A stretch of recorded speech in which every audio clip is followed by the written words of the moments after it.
to another episode of Talking Sense. I am so excited for this guest, Mary Shea. She is the Chief Evangelist at Outreach, former Forrester analyst, and complete expert in all things sales tech, which is pretty important for this season since it is the sales season and a lot is going on in the sales tech landscape.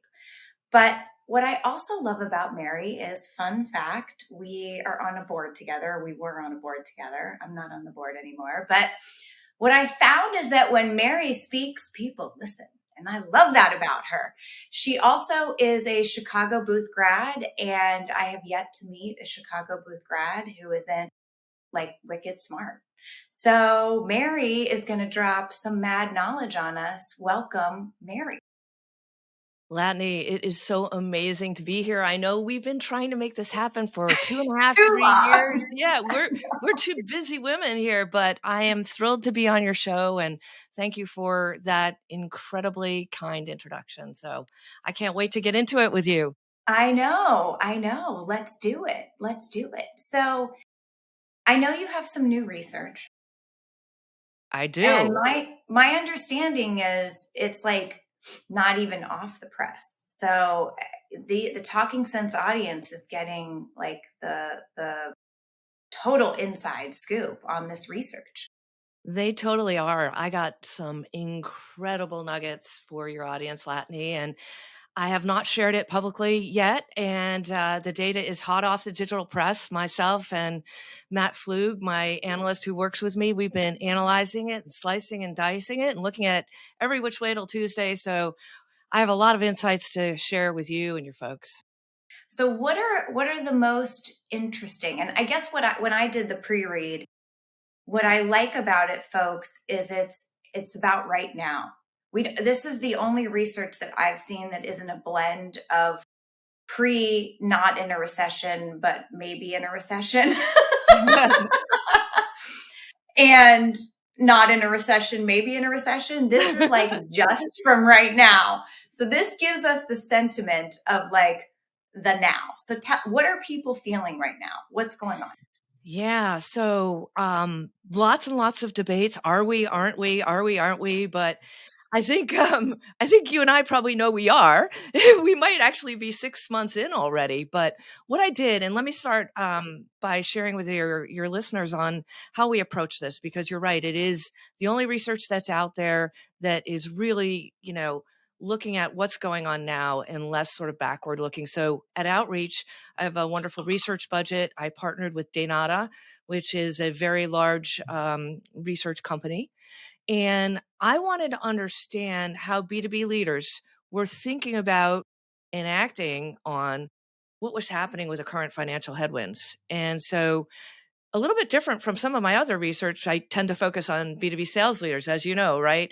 But I wanted to focus on anyone who had visibility into HR, budgets, business planning, quota setting, that kind of thing. So we went out and we interviewed 550 business leaders across the US, UK, Germany, and France. And they were CFOs, CEOs, board members, like, you and I are. They were heads of sales, heads of RevOps, marketing, anyone who would really be in the guts of what's happening in their company. And so what we found is that everyone virtually is worried about the economy, and 75% of organizations are actually expecting flat or reduced growth in the upcoming year. Many of the organizations that we had surveyed already had reduced their targets, just under 80% of companies. And I should say, this isn't just SaaS, this isn't just tech, this isn't just FinServ, life sciences. These are 20 plus industries, of all shapes and sizes, industrial manufacturing, CPG, what have you. And companies that are 500 people and more and way up to thousands and thousands of employees. So 80% of those folks had already reduced their numbers for the year. And then as they looked at planning for this upcoming year, 75% are saying they're expecting flat or reduced growth. And 58%, and this is just under 60, because we can all do the math, say they expect to have less personnel to drive sales. So, I could go on and on with the data, but this means, and I think this is a really good topic for you and me to riff on, is that like you're going to have to go to market a hell of a lot smarter. You can't have, um, 4, 5, 6 times coverage on your pipeline. If I'm a CRO and someone Oh says, my "Hey, we God, need," I just went to yeah, dinner last night with the CMO, yeah, and she said, my CRO is convinced we need 7 times coverage for pipeline. no, you And I'm can't. It's like, not. I'm like, maybe you should work on your 14% win rates. Oh my goodness. Okay, I'm gonna sit my hands and not ask who that CRO is. But anyway, Anyway. well, and that makes me think about Sixth Sense and you and all of our conversations. And we have a wonderful integration and partnership between Outreach and Sixth Sense. And one of the reasons I love it is because you're using intelligence and insights to go to market. The world where you can, say I need another $1 million. I want another salesperson. I want another $1 million. I want 2 salespeople because one's going to fail. That's not there anymore, both on the talent side, Latané, and on the pipeline coverage side. So that means you're going to have deep insights about your buyer, where they are on that journey before you even had that conversation. So much we could talk about. So I want to go back to so if I'm a CRO listening or a sales professional listening, it said less staff. Yeah. And that is scary. Yeah, So it's, I sort of want to post some of these things, but then I don't because I don't want to freak everyone out, especially with the holidays and everything. But, I've been calling this for 5 years, Latané. And as you mentioned, I was at Forrester before and had a wonderful opportunity to work with some of the smartest analysts in the world. And what I had been saying is that we are going to have a much more smaller, agile, and efficient sales organization in the future. Those sellers are going to be partnered with the most innovative technologies that use automation and AI to help them be highly, highly productive, to push away all the downstream activities and let them engage with intelligence and insights and personalization. And so, just as COVID was a massive accelerant for those latent trends around the digitization of the buying and selling process, this recession, and I'm just going to go call it that, is going to be a massive accelerant for what I call this agile, efficient organization. And the days of, 20% of your sellers hitting 80% of your revenue is over. You're going to have productivity and production and participation at the 60, 70%, but it's going to be much smaller. And you've already been kind of doing this on the pipeline side with what Sixth Sense brings to bear, right? I mean, it's less about 10 times pipeline and more about quality, right? yep, 100%. Like it's interesting. My boom stats, like the things that I worry the most about are ASPs, win rates, cycle times, and then pipeline added. Yeah. But a lot of marketing professionals would be less concerned about the ASPs and the win rates. But I know that if those aren't good, I am going to be in that 7 times zone, which is crazy expensive. Like that's just right. Budgets We are share a being, wallet. Sales and marketing, we share a wallet. no, Ultimately. totally. I mean, and that's such a good segue for, something that we've been talking about for 20 years, which is when is sales and marketing finally going to come together? And I do think it will come together in this agile organization. And I think there will be one growth leader. And I think, the days of having CMO and CRO are over because look, buyers do so much more on their own. So the opportunity for direct sellers to influence and impact that decision is becoming narrower and narrower. And marketers can no longer sit there and talk about priming the pump and MQLs all day long. They have to get deeper and deeper into the buyer journey and the revenue cycle. And it's all really coming together, Latané. And I think the shootout between CRO and CMO is over and it's just one growth officer. What do you think? I don't agree at all.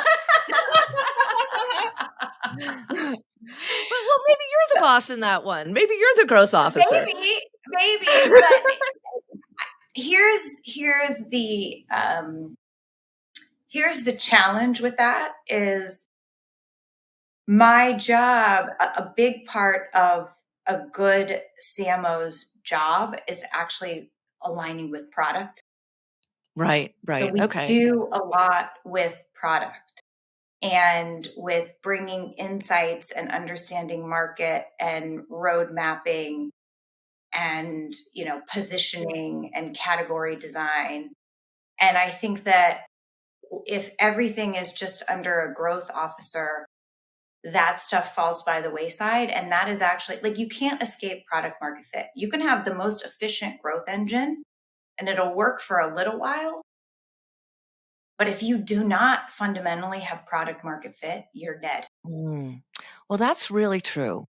And so I So, don't so disagree that's with kind of that. the rub. But I do think if the metrics were, it goes back to the same song sheet, the same sheet of music. Right.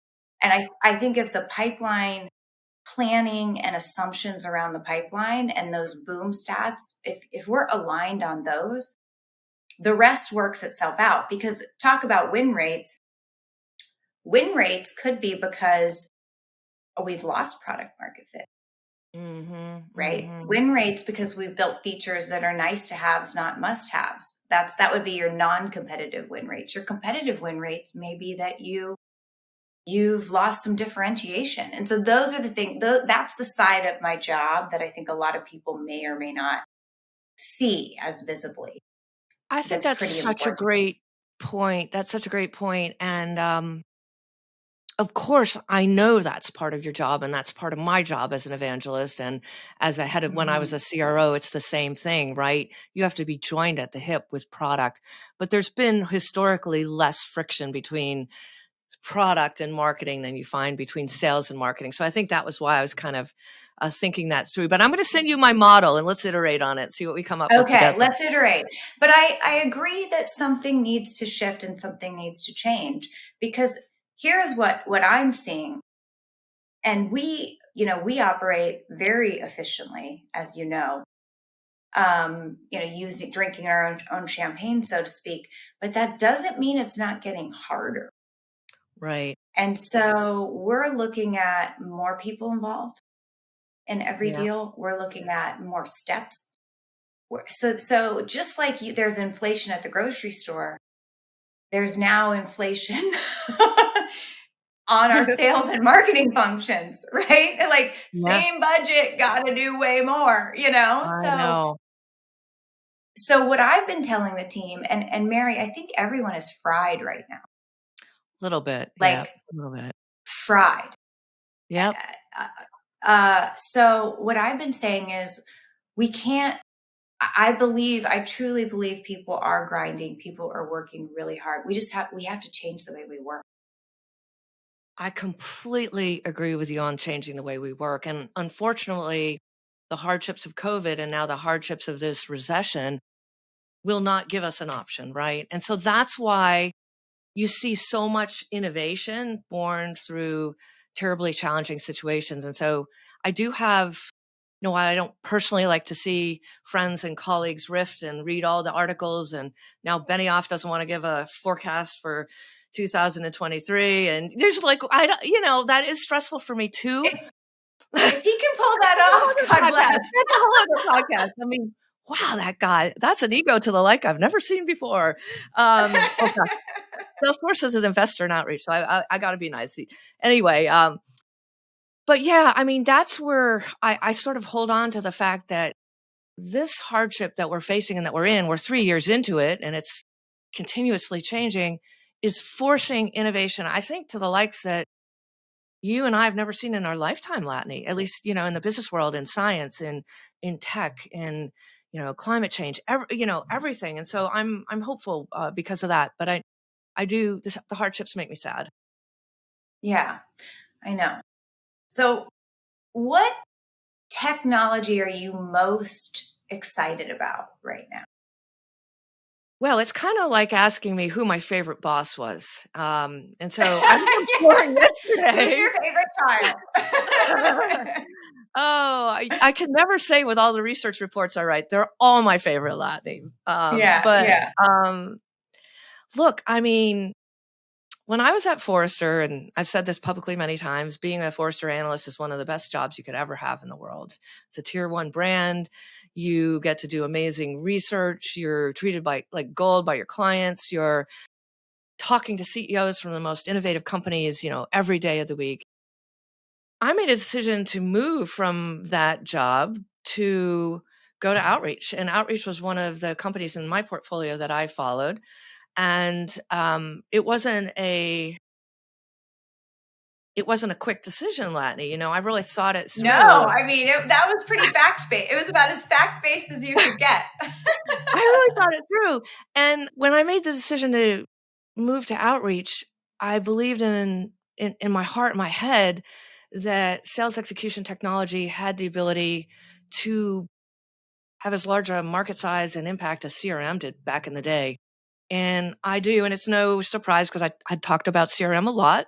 I believe organizations do need to have a CRM system, but those systems were never designed for go-to-market folks, for folks that are interacting with customers and prospects on a regular basis. The workflows, the activities, they're really designed to be for back office management. And so sales execution technology, which sits on top of CRM and integrates deeply to CRM, allows everyone from the CRO to the post-sale personnel and everyone in between operate way more efficiently on the things that they do day to day, and then to benefit from this amazing capture of data, the interaction data and some of the sentiment data, to get insights on business decisions and how to interact with their customers and prospects. So, I believe that the market, that Outreach, and of course there are others that are playing here, and we're seeing a lot of crossover and consolidation, will be effectively sort of the next CRM. So basically, this is a must-have. Like this is like what do you see as the stack? Like Yeah. and it doesn't maybe it doesn't need to be company names per Yeah, no, I se. Like won't. I never did. but Yeah. yeah, but what is it like every seller needs these capabilities? Let's say what are the capabilities of Yeah. this modern stack? I'll jump into that. And before I do, I wanna go back to my beloved data for your listeners for a minute. But as part of this survey, get this, Latney, 67% of these business leaders said their organization already has or is planning to invest in innovative technologies that drive efficiency and effectiveness.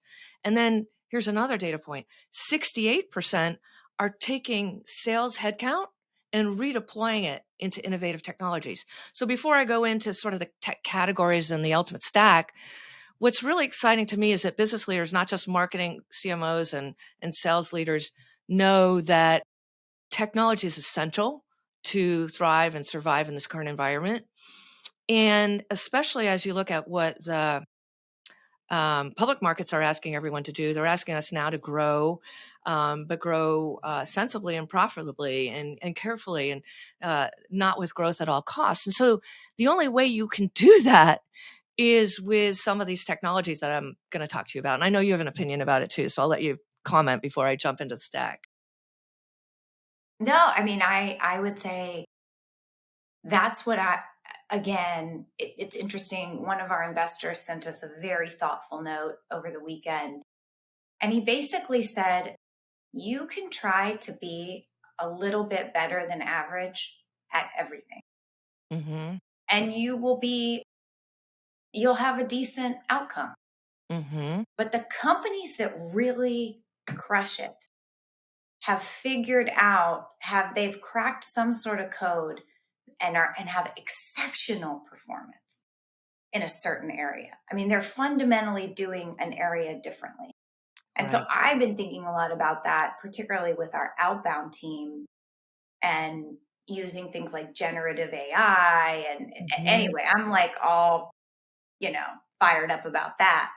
But so I think we need to take that to heart, like just a little bit it's like, now's the time to be bold, like break it, right? Yeah. You're probably going to miss the original forecast anyway. Well, Latané So, Benioff's not going to miss his forecast, though, is he? because he's not making one. Exactly. Freaking genius. Love it. Love it. So, yeah, no, I mean, look, for the next 24 months, it's going to be very unpredictable out there. And so you're going to need to go to market lean, mean. You're going to have to leverage every piece of tech that's going to give you efficiency and effectiveness edge. You're going to focus on creating and closing pipeline and product innovation and keeping your customers with you, because you can't afford to lose them, because my God, it's going to be hard to bring on net new logos, right?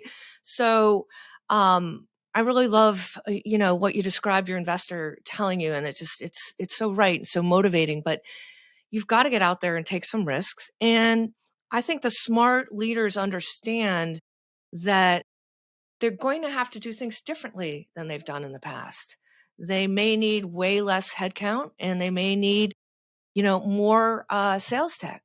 One of the things that we're seeing, as well as we're in a cost reduction environment, as well as one that demands growth, is that there's a lot of consolidation now out there. So back when I was at Forrester, just starting to cover this space in 2015, there were many, many sales tech point solutions. And we came in about 10 years later, after you all on the marketing side, because we're a little bit slower, not quite as smart.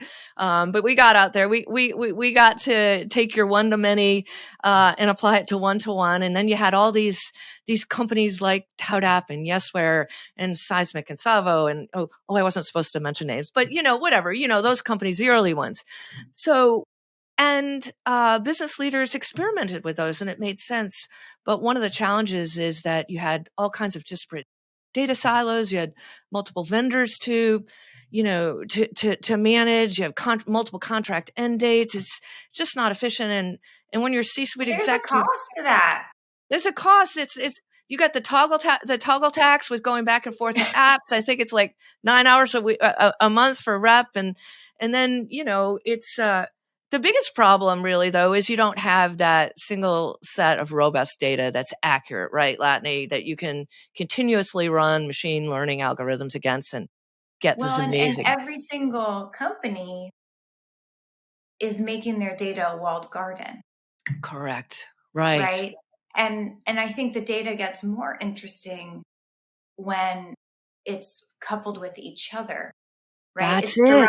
There's raw data, and then there's derived data Oh, that you can see from multiple sources. That's when you start to see patterns of, okay, this guy is fabulous on calls, but he gets ghosted for 50% of his calls. So what does that mean about his sequences or right. his, pre-meeting, right? Right. So it's like, it's all like, and the thing about data for me, it's like a sweater. Like, you start to pull and then you're like, oh, I want more. I want more. It's never enough, right? It's never enough. Well, you Right. can And never so, be. It's like rich or fat. yeah, You can never be skinny enough. You can never have enough money. You never have enough data. But I think you're right. You're right, absolutely right. right. Yeah. So I love that idea. And I do think I wrote about this probably 4 or 5 years ago, that the sales rep of the real future was actually going to negotiate not deals with their customer account, but intra customer data deals. So you are right on point. I mean, I think we're still very, very tip of the iceberg there, but I think that's where things will go. But you asked me about the sales tech stack and what's essential. Look, today, everyone does have to have CRM, and sort of that's the backbone, but it's more of the system of record. Then I think you need a system of activity, which is what our sales execution platform is. So we're able to facilitate all of the activities that everyone in go-to-market does across the entire revenue cycle, capture that data. I mentioned already the integration with Sixth Sense. You have got to have those insights, because Latané, you can't pick up the call and call someone, and that person has had a tremendous marketing experience, gone on your website, downloaded, digital content using a interactive calculator, and then some sales rep calls and doesn't know that all that's happened. It just doesn't work, right? So you've got to have tools like Sixth Sense, outreach. I think, certainly data augmentation, and that's going to be incredibly important. But the big thing I want your listeners and the broader community to understand is that what you once need to buy 5 or 6 solutions, now you just need one, because tools have now become features. And so across our sales execution platform, we've got digital deal rooms, we have conversation intelligence, we've got the ability to help you set your sequences up, we've got forecasting, and I could go on. And so you no longer need to go out and ink deals with 6, 7 vendors. You've got to pick your core vendors and then lean into them and push them to innovate, and be part of that process and start to winnow down. And that will allow you to save money on tech spend, reduce waste of time, and have this amazing, robust data set. So I am pretty excited.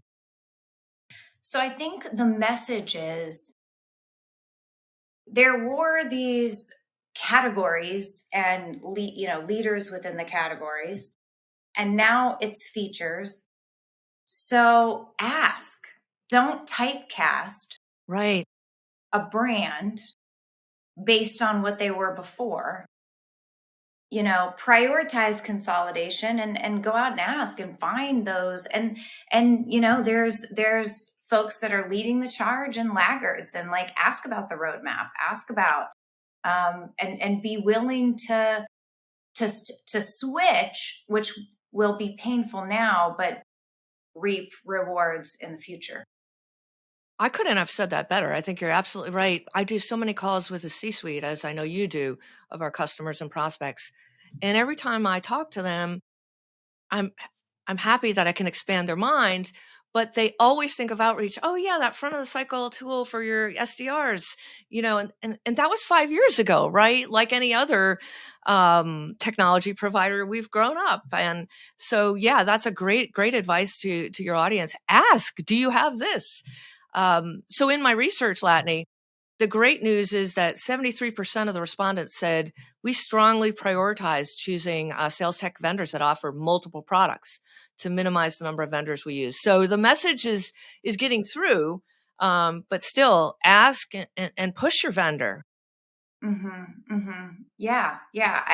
I think that's our biggest challenge as innovators is we are innovating faster than sometimes our customers Yeah. are even aware of, right? And so one of the things I always tell people when they first sign with Sixth Sense is I'm like, someone on your team needs to own this investment, because we roll out 200 new features a year, Right. and you're just going to miss out, right? So, I'm going to call you in a year if no one has attended the roadmap rollout and the new release webinar, because like there's only so much I can do. I talk about you Right. gotta wanna make it work too. And I think sometimes, and that's true for us as practitioners, I have to put the onus on myself to do that with our vendors as well. So I want to transition into, we've been asking everyone how things have changed, and I think we've covered that in spades, which is awesome. All right, so I want to switch gears really quickly, and let's talk about some of the predictions that you've made in the past and if they've come true or not.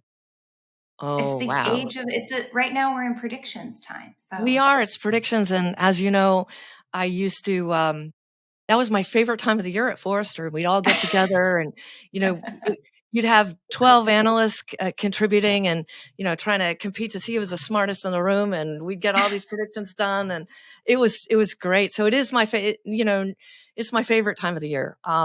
So yeah, last year, I made a big, bold, audacious prediction. And I said, the webinar is dead. dead, done. Dead. Done. And at that time, I think we were all in the midst of some pretty heavy Zoom fatigue, right? Because we had been COVID for, I don't know, 2+ years. And we had started to see, and I've been seeing this both on the webinars that we had at Outreach as well as when I'm guest, that attendance for the live webinars was just plummeting, especially in the second half of 2021. And so it was really provocative, and my webinar production team wasn't all that happy with me, but it turns out that I was kind of both right and wrong. You'll never hear a Forrester analyst say that they were actually wrong. They actually sparked the right conversation, Latané. So, okay, I like that. I like that. So, the traditional, sort of static talk at you webinars, absolutely dead. Those are things of the past. What we saw was the emergence of some innovative providers, and Hype Cycle with Justin and Julia out there. They're doing some really cool things with interactive games and making the attendees actually part of the deliverable. And so really, it was just about creating more immersive experiences within these webinars. So live polls, things that really brought to life the event. And what's really interesting, and how I knew I was totally wrong about that prediction, is because I asked in my research this year, and I said, what is one of the most valuable formats when you are searching for a new provider or product? 57% said webinar was number one. So I was wrong. Oh my God. So this is so funny. You're going to die. So about that same time as you declared webinars were dead, I told my team, I'm like, I'm so over webinars. I don't want to do any more webinars. They're lame, blah, blah, blah, blah, blah. I bet they're driving nothing. And so one of the things that we do is we look at all of our won deals every quarter. And then one of the things we can see in Sixth Sense is what were the patterns. So what did they actually do, right? And guess what? In the end, particularly in the enterprise, not in the velocity segment. Velocity segment, no time for webinars. All they wanted was get started fast content. Yeah, give me a podcast and I'm ready to go.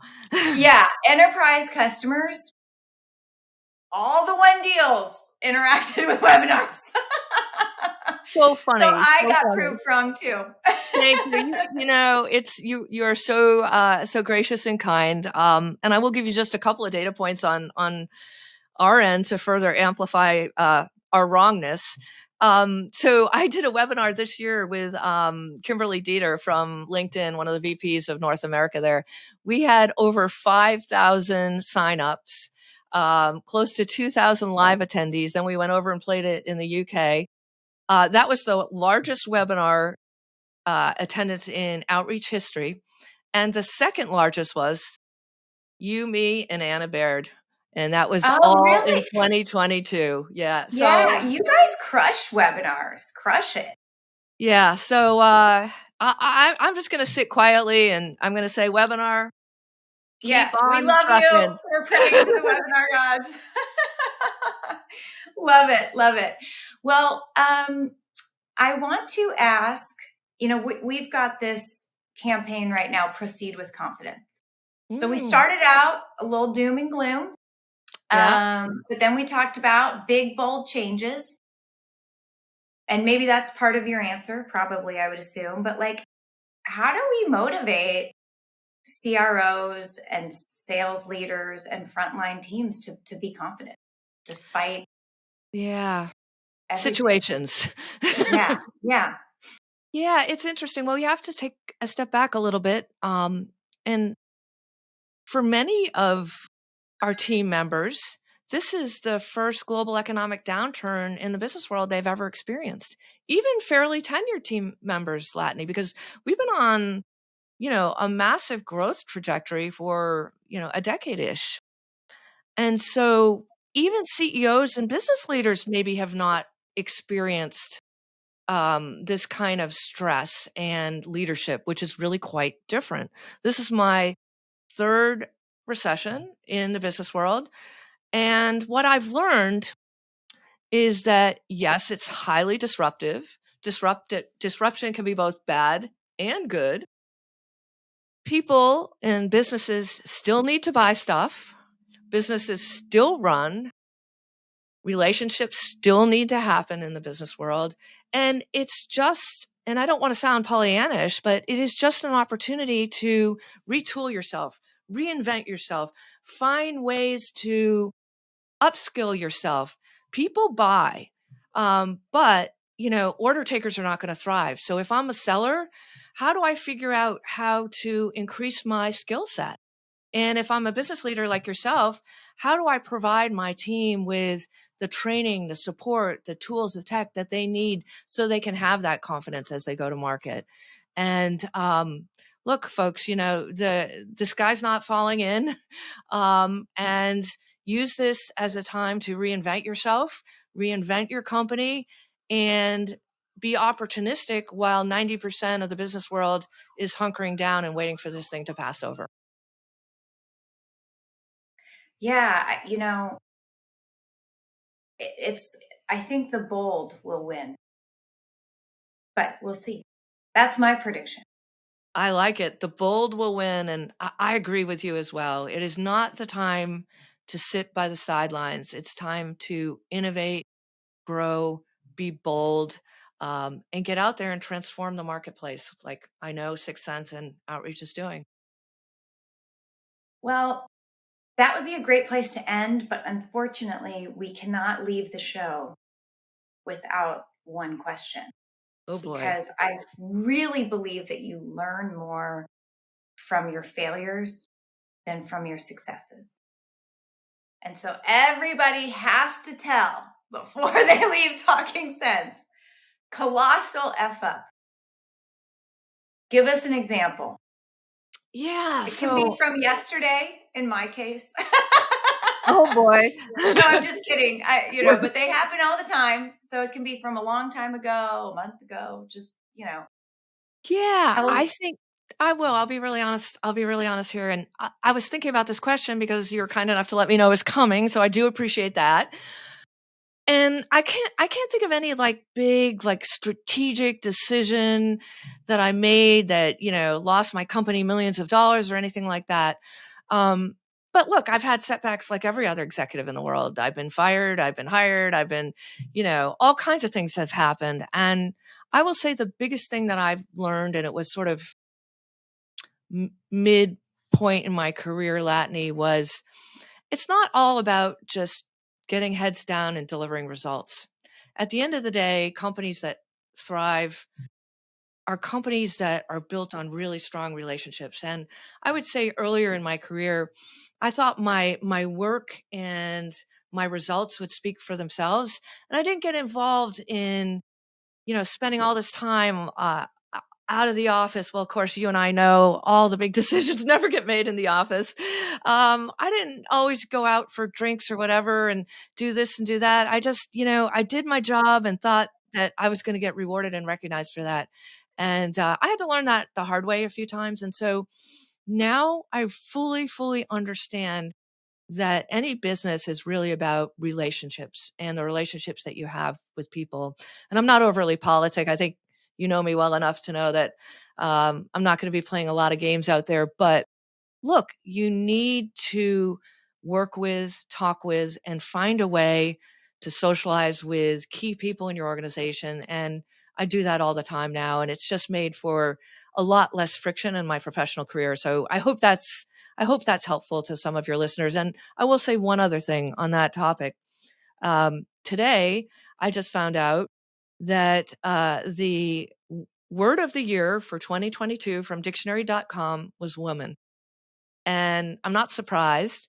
I've been writing Oh, I about love isn't that. I it? just got Yeah, chills. That's I know. amazing.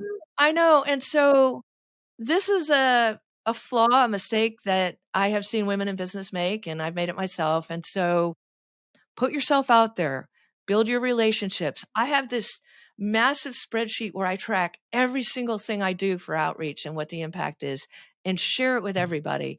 And let's make 2023 the year of the woman too in tech and sales tech and marketing tech.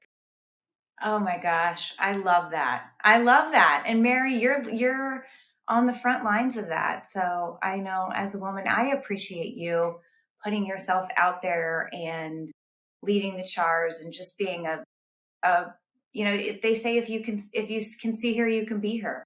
Yeah. And so thanks for being just a total badass out there. It's awesome. Right back at you. So, wow, we covered a lot of ground, Mary. Your research is fire. We talked about that, you know what? We're probably not growing our teams, maybe shrinking our teams, but the expectations remain. So everyone is looking for the way to get there with technology. So, expect a lot of innovation in the tech space. Talk to your vendors because they're innovating. The consolidation opportunity is real. So that's kind of exciting. I think, you don't need 17 different things. And we talked about the webinar is not dead and it's okay to be wrong. I love that. Let's admit it. It's good. It's great. And invest in relationships. So thank you so much for coming on the show. I appreciate you. I know our listeners are going to get so much out of this, and look forward to doing it again soon. Thanks for having me, Latané.